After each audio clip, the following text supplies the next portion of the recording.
El método científico generalmente se enseña como un proceso lineal y progresivo, aunque la verdad puede ser un poco más complicada.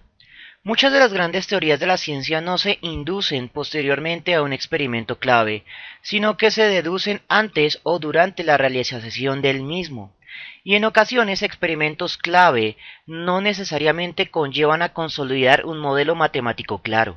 En cualquier caso, lo que hoy nos trae es un paso del método científico y es el que vincula a un modelo teórico matemático con los datos experimentales, pues en muchas ocasiones la simetría entre ambos no es total. Toda serie de datos experimentales está sometida a ruidos experimentales, debido a variables menores que deben ignorarse para que el modelo matemático no sea demasiado complejo, o a errores de medición intrínsecos a los procesos experimentales, por lo que los científicos deben plantear un rango de tolerancia de desviación entre los datos teóricos con los datos experimentales. El proceso de contrastación entre los datos teóricos y experimentales para discernir el ruido es uno de los factores más importantes de la biología moderna. El proceso de contrastación entre datos teóricos y experimentales para discernir el ruido es uno de los factores más importantes para el desarrollo de la biología moderna y de la genética, ya que los primeros genetistas debieron realizar comparaciones intuitivas o al ojímetro, y en el mejor de los casos con gráficas de torta o de barras para discernir sus proporciones teóricas para ver si concordaban con las experimentales. Sin embargo, este ojímetro es bastante difuso, ya que depende del punto de vista del observador. Por ejemplo, se dice que Hugo de Vries acopló sus resultados experimentales a las proporciones del monohíbrido 3:1, aun cuando sus resultados experimentales realmente apoyarían una proporción de 2:1 en la tercera generación del análisis del monohíbrido. Sin embargo, lo más probable es que esto se deba a que en su tiempo los estadísticos, es decir, las pruebas estadísticas o instrumentos estadísticos para realizar estas comparaciones no se habían formulado o apenas se estaban formulando. En la actualidad contamos con dos pruebas estadísticas para poder trabajar este problema de contrastación: la prueba de chi cuadrado de Pearson y la prueba del test exacto de Fisher. De los dos, el que se emplea en los laboratorios de punta y en general en cualquier laboratorio profesional como en los de medicina legal aquí en Colombia, emplean las pruebas de los test exactos de Fisher, pero hay un problema. Se necesita un software especializado para realizarlo, ya que a lápiz y papel es muy complicado. Por tradición, los cursos de introducción a la genética emplean la prueba de chi cuadrado de Pearson, que es más simple y se puede realizar a lápiz y papel. En la lección de hoy nos concentraremos en el uso de la chi cuadrado de Pearson, propuesta alrededor del año de 1900 precisamente para resolver el dilema de la contrastación, precisamente en el modelo matemático mendeliano. La chi cuadrado es una prueba de contrastación de dos series de datos, una de valores experimentales y la otra de valores teóricos, y nos determina una prueba de dos hipótesis. La primera es conocida como la hipótesis nula, que es la que se cree que debería suceder. En este caso, la hipótesis nula nos dice que no deberían existir diferencias significativas entre las dos series de datos, y esto implica que la teoría y el experimento se comportan de manera semejante. Existe una simetría y eso nos permite aceptar a la teoría como útil para la ciencia. La segunda hipótesis se conoce como hipótesis alternativa, y como su nombre indica es una alternativa a la hipótesis nula. En este caso se dice que sí existen diferencias significativas entre el modelo teórico y los datos experimentales. Y en tal caso, si existen diferencias significativas, significa que hay que regresar al lápiz y papel y generar un nuevo modelo matemático que sí se acople a los datos experimentales. La prueba de chi cuadrado fue propuesta por Karl Pearson, uno de los primeros mendelianos matemáticos que hizo sus aportes desde la estadística, aunque también hay que destacar que también era un eugenista acérrimo. Durante su carrera, Pearson desarrolló teorías estadísticas y las aplicó a la exploración de datos biológicos. Sin embargo, sus innovaciones no fueron bien recibidas y se enfrentó a una ardua lucha para convencer a los biólogos tradicionales de que aceptaran la idea de que las matemáticas deberían aplicarse a la biología. Por ejemplo, durante la época de Pearson, la Royal Society, que es la Academia de Ciencias del Reino Unido, más prestigiosa y antigua, aceptaba únicamente documentos que se referían a las matemáticas o a la biología por separado, pero se negaba a aceptar trabajos de ambos temas juntos. En respuesta a esto, Pearson, junto con sus amigos Francis Galton, otro eugenista, y Walter Frank Raphael Wheldon, fundaron una nueva revista científica llamada Biométrica en 1901 para promover el análisis estadístico de los datos sobre la herencia biológica. La persistencia de Pearson valió la pena.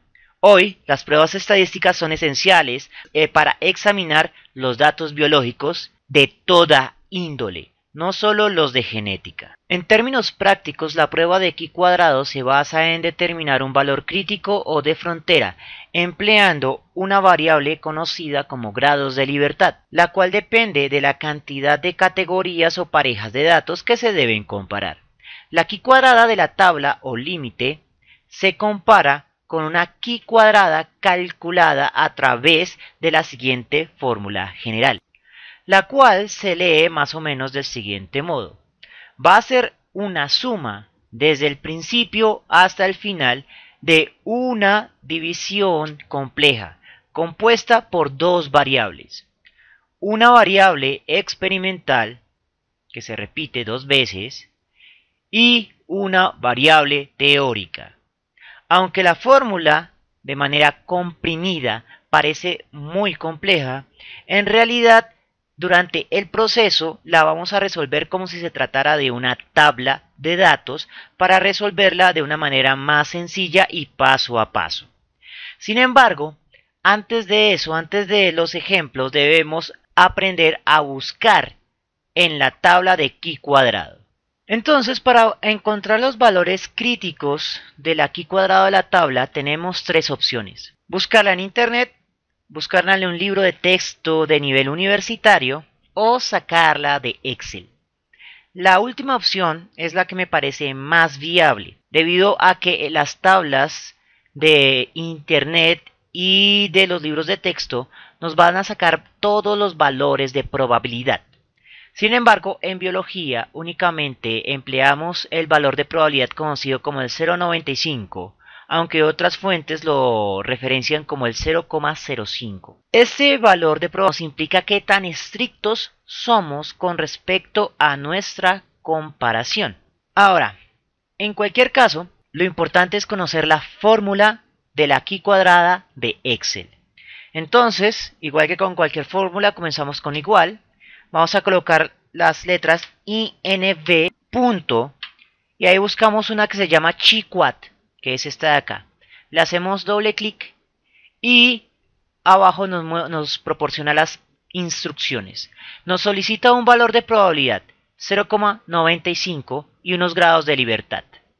Como la probabilidad es una constante, entonces vamos a anotarla directamente. 0,95, punto y coma, y aquí colocamos los grados de libertad. Pero como los grados de libertad son variables, entonces vamos a seleccionar la celda con el número 1, que será el primer grado de libertad, y le damos Enter. Y aquí nos suelta el valor crítico para un grado de libertad. En este punto es solo arrastrar y con esto obtenemos los valores críticos de la tabla de chi cuadrado para un P del 0,95. En general se le recomienda que se expresen estos valores con solo dos decimales de confianza. Y esta sería la tabla de la chi cuadrado que vamos a utilizar en este curso de genética básica. Bien, entonces vamos a trabajar un ejemplo empleando unos datos mendelianos. Vamos a trabajar los datos que obtuvo para el carácter color de la flor. El dominante, color morado o rojo, dependiendo de la fuente, y el recesivo blanco. Entonces tenemos un número de éxitos experimentales para el dominante 705 y un número de éxitos experimentales para el recesivo de 224. Vamos a anotar esos datos. Bien, tenemos los datos de número de éxitos experimentales. Ahora vamos a anotar la parte teórica. La probabilidad teórica para el dominante en la tercera generación del análisis de monohíbrido era de 3/4 y la probabilidad del recesivo era de 1/4. Estos son los datos de inicio. Se supone que debemos comparar si 705 como valor experimental representa la probabilidad 3/4 y 224 representa la probabilidad 1/4. Sin embargo, la fórmula de la chi cuadrada calculada no me acepta probabilidades, sino un número de datos. En este caso, por lo tanto, debemos calcular el número de éxitos calculado a través de una probabilidad. Pero para eso necesito resolver un dato, y es el número de eventos experimentales totales. Para obtener ese dato, debo sumar todos los eventos experimentales que ocurrieron. Eso quiere decir que debo sumar 705 más 224. El resultado, 929. Con ese dato, puedo realizar el cálculo del número de éxitos calculado, multiplicando el número total de eventos por la probabilidad teórica. Entonces, vamos a multiplicar 929 por, abro paréntesis, 3 dividido entre 4. Resultado, 696,75. Y hacemos lo mismo con el recesivo. Entonces será 929 por 1 dividido entre 4. Resultado, 232,25. Es importante que en estos pasos no tenga en cuenta las cifras significativas. Esas las vamos a tomar en cuenta solo hasta el final, cuando calculemos la chi cuadrada final. Ahora, en el siguiente paso debo restar el número de eventos experimentales menos el número de eventos calculados para cada una de las parejas.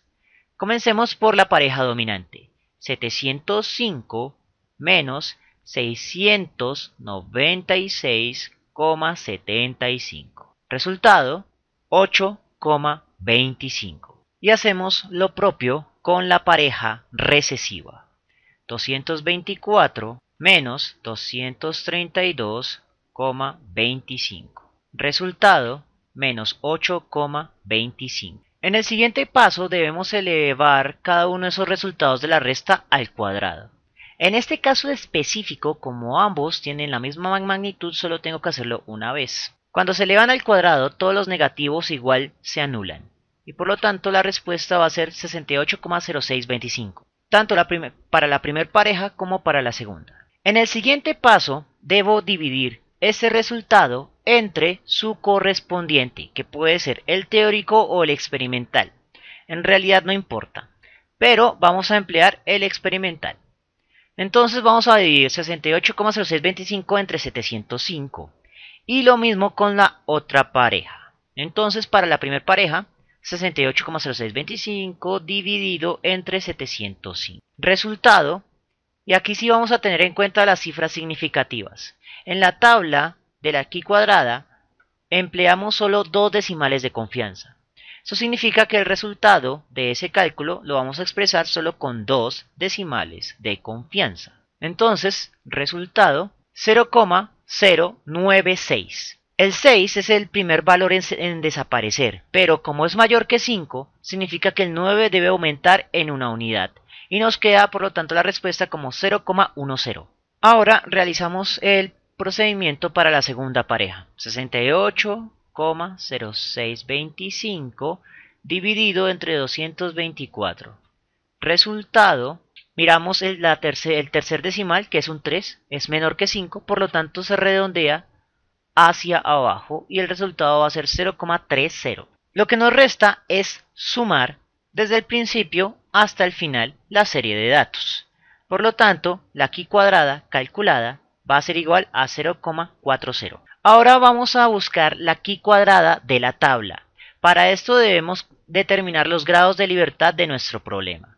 Los grados de libertad siempre se calculan como el número de parejas menos 1. Por lo tanto, debemos determinar cuántas parejas analizamos en nuestro problema. Dominante, primer pareja. Recesiva, segunda pareja. Eso implica que solo tengo 2 parejas. Entonces, los grados de libertad va a ser igual a 2 menos 1, respuesta 1 grado de libertad. Con 1 grado de libertad busco en la tabla de la q cuadrada cuál es el valor crítico. 3,84. Entonces recordemos, 3,84 es el valor de diferencias crítico, nuestra mayor tolerancia a las diferencias.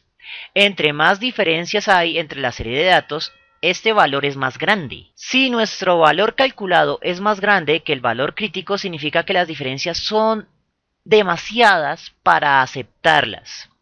Sin embargo, en este caso en concreto, observamos que 0,40 es mucho menor que 3,84. Significa que las diferencias en nuestra serie de datos entre los valores experimentales y los valores teóricos son bajas. Y podemos decir que las proporciones experimentales concuerdan con los datos teóricos para una probabilidad del 95%. Bien, esta fue la q cuadrada con un ejemplo para un monohíbrido simple. Espero que les haya gustado y nos vemos en una próxima oportunidad.